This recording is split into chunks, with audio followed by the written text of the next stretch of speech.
Aspecto económico del gobierno de Augusto B. Leguía. La economía peruana durante el oncenio va a girar drásticamente. Después de haber estado vinculado a los intereses de la economía inglesa durante casi 100 años, pasó a depender de la economía estadounidense. Esto se produjo luego de la Primera Guerra Mundial, lo cual le permitió el control de casi todos los países de Latinoamérica. La penetración de inversiones norteamericanas se dio principalmente en el sector minero con la Cerro de Pasco Mining Company, Mining and Smelting Company, Petroleum International Petroleum Company, IPC. Asimismo, hay presencia de capitales norteamericanos en actividades de comercio y comunicaciones. Para 1921, las importaciones norteamericanas significaban el 45% del consumo interno. Por otro lado, el Estado entabló enormes empréstitos con los Estados Unidos, los cuales hicieron que la deuda externa con dicho país se elevase en solo 10 años, de 10 millones a 145 millones. Un momento, continuemos. Con el importe de estos créditos del gobierno, se dedicó a la realización de obras públicas, tanto en Lima como en provincia. Asimismo, se crean bancos estatales como el Banco de Crédito Agrario y el Banco Central Hipotecario, a través de los cuales el gobierno va a transferir muchos de sus recursos económicos obtenidos de los empréstitos a manos de los sectores de clase media. Se crea también el Banco de Reserva, que hoy es el Banco Central de Reserva, como el ente financiero peruano. La deuda pública se tomó erróneamente como una fuente permanente de ingresos. Por ello, al llegar el momento de que los empréstitos terminaran, sobrevino la crisis, la caída del gobierno. Terminé, compañeros. Aspecto político. Una de las primeras medidas que tomó el presidente Leguía y la Asamblea Nacional será terminar con la constitución política creada por el entonces presidente Ramón Castilla en 1860, que luego de 53 años de vigencia promulgó una nueva constitución política en enero de 1920. Este documento, que rigió hasta la llegada al gobierno de Luis Miguel Sánchez Cerro en 1933, el jurista Mariano H. Cornejo es considerado como el padre de esta Carta Magna que elevó el periodo presidencial de 4 a 5 años.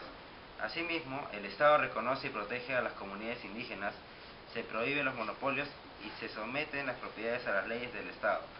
Por otro lado, se prohibía la reelección presidencial inmediata. Sin embargo, apelando a la figura de las enmiendas constitucionales, Leguía será reelegido en 1923 y 1927. El oncenio fue una dictadura civil disfrazada de democracia, la cual se caracterizó por una constante persecución y hostilación a los opositores al régimen, principalmente a los líderes del Partido Civil, a quienes se les aplicaba duras sanciones que iban desde la deportación hasta los encarcelamientos en algunos. Se había llegado hasta las ejecuciones extrajudiciales. Dentro de esa actitud de falta de respeto a las libertades democráticas, la censura de los diarios de oposición, el régimen destacó el caso del diario El Comercio de marca Filiación Civilista, el cual fue saqueado e incendiado por los simpatizantes del gobierno sin que las fuerzas del orden hiciesen algo por evitarlo. El régimen tenía dos claros objetivos: el primero, liquidar el viejo orden aristocrático del Estado, y el detener el avance del comunismo.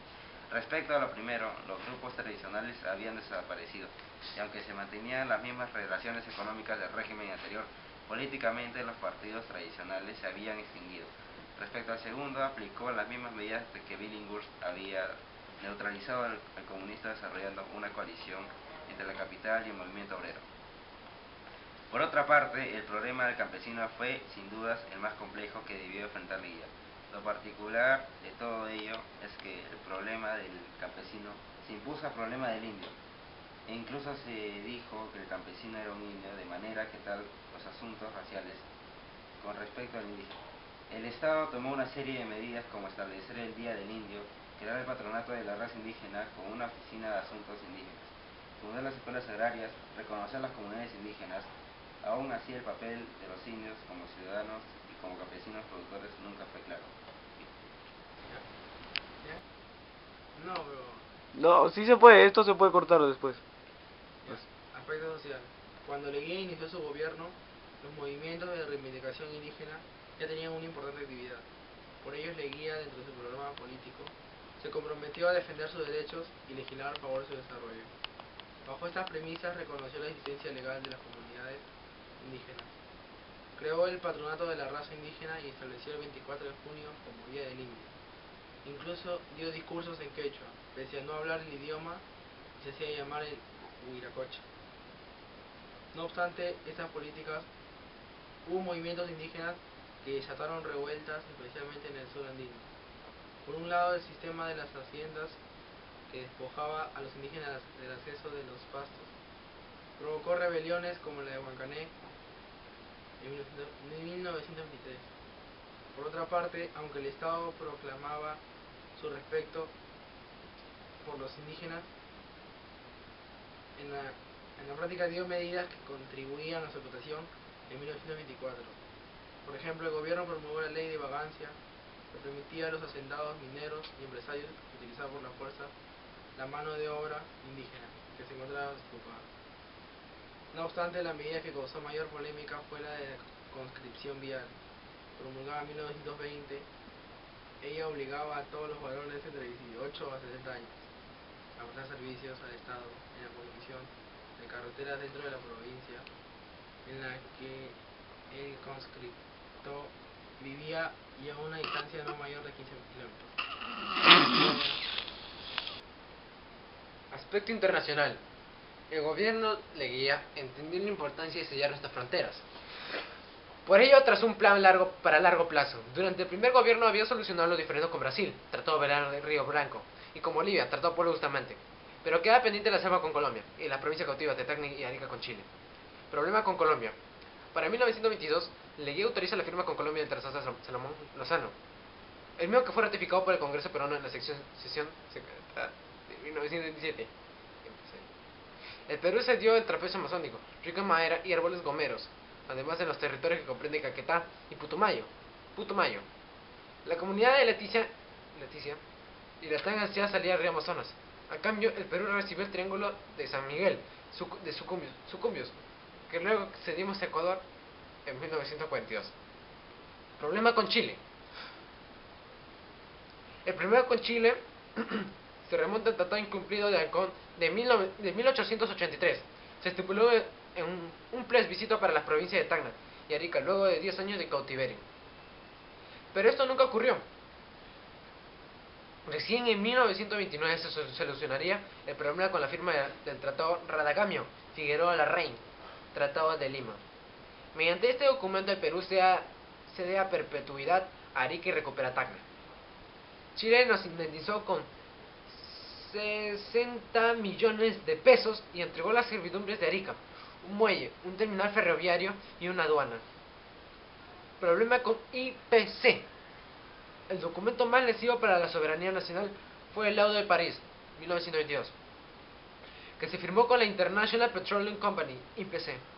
El Perú cedió el suelo y subsuelo de La Brea y Pariñas a la empresa norteamericana, comprometiéndose a no cobrarle impuestos durante 25 años y entregar las tareas de explotar petróleo por 50 años. Debido al contrato firmado por la empresa cobraría protagonismo en la política nacional en los próximos años. Asimismo, el régimen de Leguía amplió la concesión de los ferrocarriles del Perú por 99 años a la Peruvian Corporation. Obras públicas. Las principales obras ejecutadas fueron construcción de la plaza y monumento a San Martín, con el motivo de celebrarse el centenario de nuestra independencia. Restableció la Orden del Sol del Perú.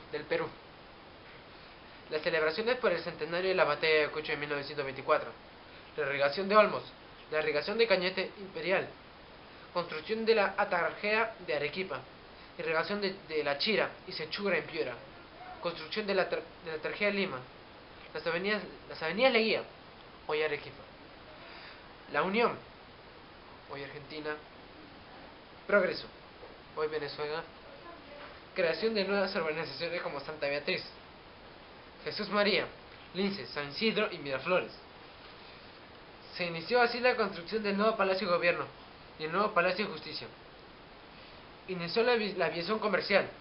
Asimismo se puso énfasis en la defensa nacional, fuera de aquello es la construcción de la base aérea en Las Palmas. La llegada de los primeros aviones de guerra. Creación de la Escuela de Policía, organizada por la Guardia Civil, con la cual se creó la Guardia Civil del Perú. Llegaban también los primeros submarinos R1 y R2 comprados en Alemania.